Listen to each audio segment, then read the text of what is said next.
Have you ever wondered if a 600-year-old book filled with bizarre drawings and an unbreakable code holds the secrets so dangerous that decoding it would unleash forbidden knowledge capable of rewriting our understanding of history, or worse? Stay tuned.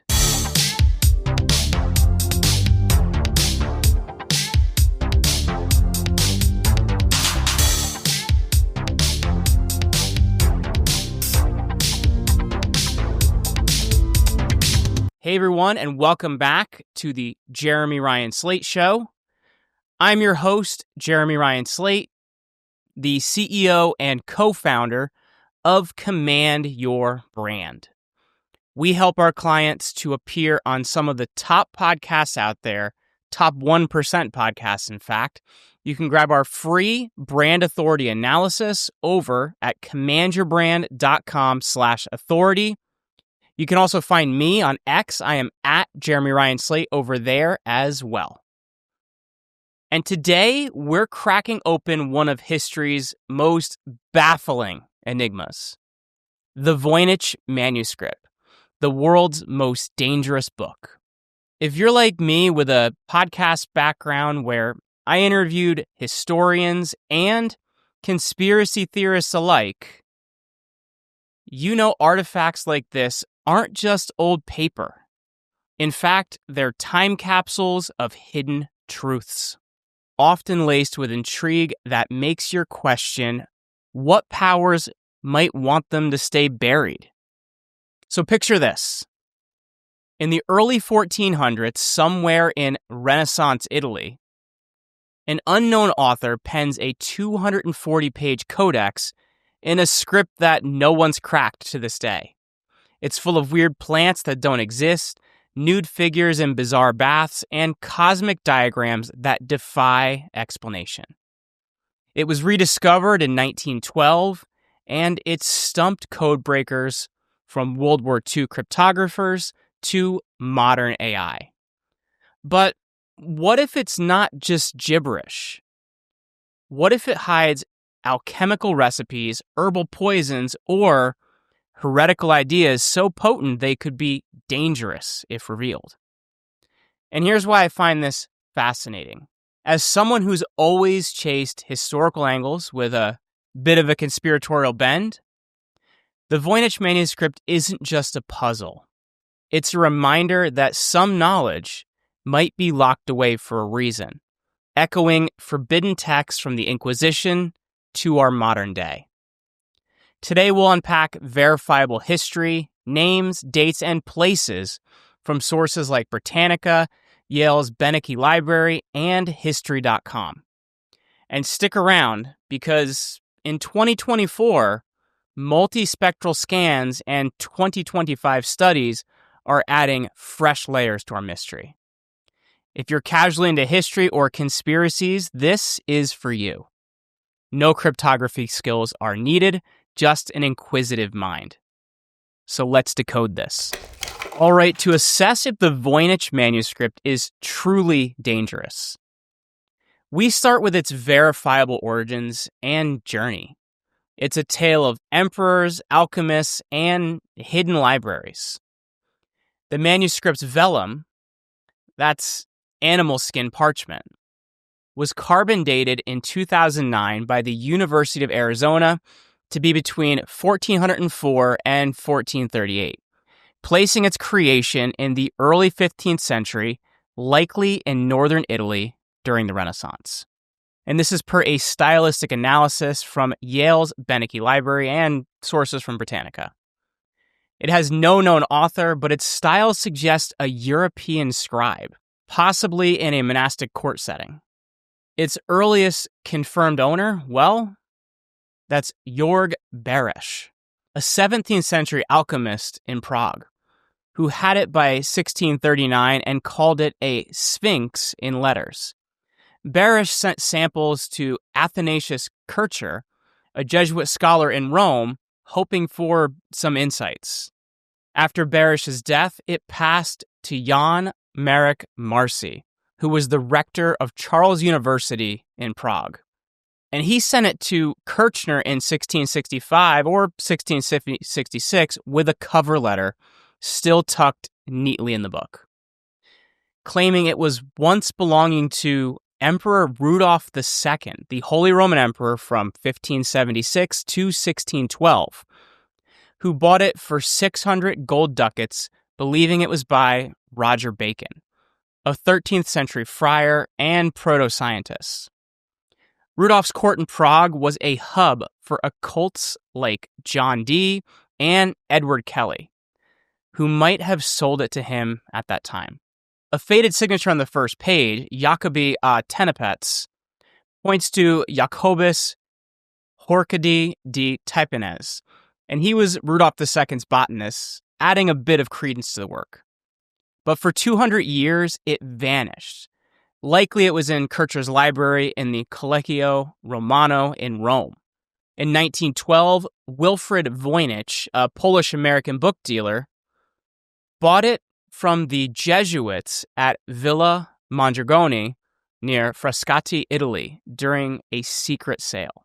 Voynich publicized it, and after his 1930 death, it went to his widow, Ethel Voynich, then the dealer, Hans Krause, who donated it to Yale in 1969, where it's MS 408 in the Benneke Library. As a podcaster who's debated lost artifacts, this provenance screams adventure, from imperial courts to modern vaults. Conspiratorially, did Rudolph's occult circle hide it because it contained alchemical secrets too risky to reveal? Well, it's plausible given Dee and Kelly's reputations for sorcery and elixir hunts, as noted in Smithsonian articles. This history leads us to what's inside of it. Now, let's flip through the Voynich Manuscript itself, a 23.5 by 16.2 centimeter codex, about 240 pages of calfskin vellum bound in goat leather. It's divided into sections per Yale's Benneke catalog, with over 170,000 characters in an unknown script called Voynichenese. 20 to 30 unique glyphs forming words that follow patterns but match no known language. So the herbal section is the first 126 pages and shows 113 unidentified plants, some real like the wild pansy, and others chimeric hybrids that don't actually exist in nature. The astronomical, 17 pages of zodiac circles with nude women holding stars, perhaps they're astrological charts.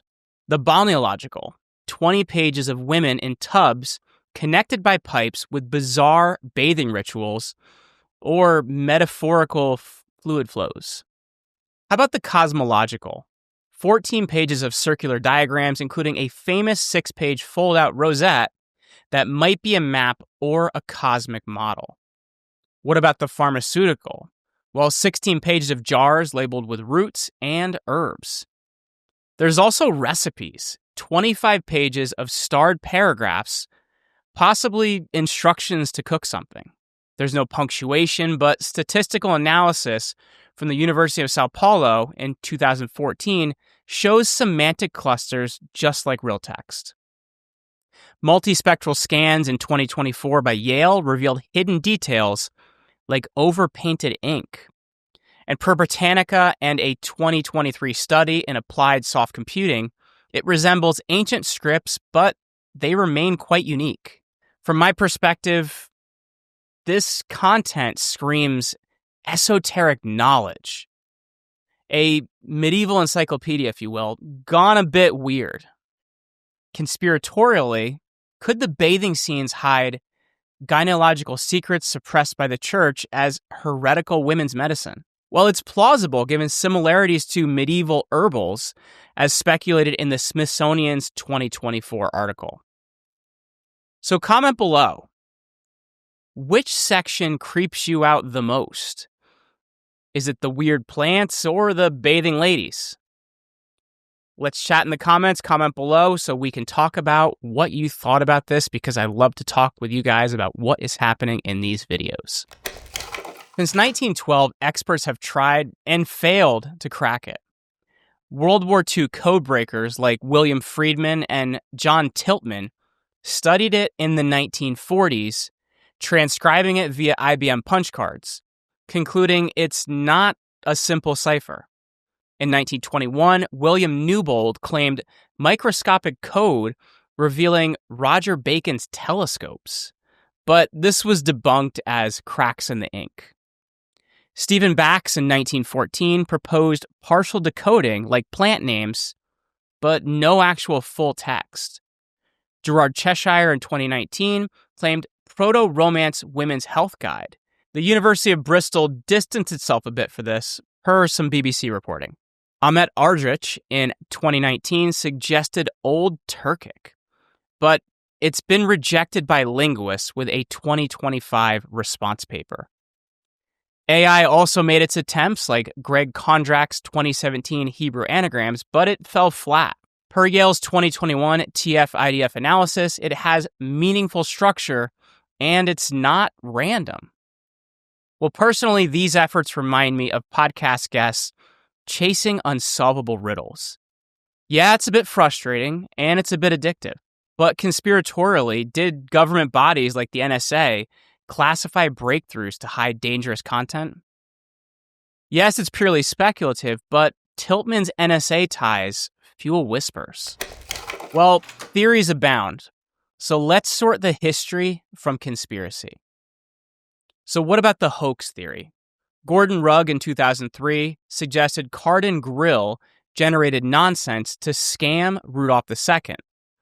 It's replicable per his 2016 history. What about natural language? Claire Bowen in 2022 found stats like real text, perhaps encoded in Nautical or Germanic language. What about constructed language? Well, William Friedman thought it was an artificial universal tongue, and a plausible conspiracy here. There's a Eurocentric bias when these things were produced, and it could have been suppressed to hide Western origins. A 2023 study linked Indian script, but was ignored and given credit to Europeans. Now, it's purely speculative, but what about alien code or a time traveler's notebook? This could all be possible. So there's a danger angle. If it's alchemical, it might hold toxic recipes or heretical ideas that could inspire modern misuse, like bioweapons from plants. Per the Atlantic's 2024 article, its indecipherability might be a protection to us. So what do you think about these theories? Is it a hoax, hidden language, or something a bit more dangerous? Comment below, I want to hear from you, and I might just read the next one on the next episode. Today, Yale's 2024 multispectral scans showed retouched ink, hiding revisions. A 2025 bioRxiv paper on deep learning suggests semantic ties to herbal traditions. Egyptologist Lisa Fagan Davis calls it a medieval synthesis of knowledge. So are there repatriation debates on this, like with the Rosetta Stone? Well, there's none because it's been at Yale forever. But conspiratorially, why couldn't AI crack this thing? It's speculative, but could tech firms have suppressed it to avoid dangerous revelations? And as I wrap, here's why I'm hooked on this mystery. In podcast discussions, the Voynich Manuscript shows that some mysteries continue to endure. Dangerous or not, it challenges our grasp on the past. Thanks for decoding this with me on this episode of the Jeremy Ryan Slate Show. If this episode unlocked your intrigue, hit that subscribe, like, and share button, and head over to jeremyryanslate.com. We just launched the new site this week, by the way, for more history with a twist, podcasts, merch, and all that. We're also updating the blog almost weekly now. So is it a dangerous tome or an elaborate joke? What's your verdict on the Voynich Manuscript? Comment below, and I'll see you next time. Stay curious, my friends.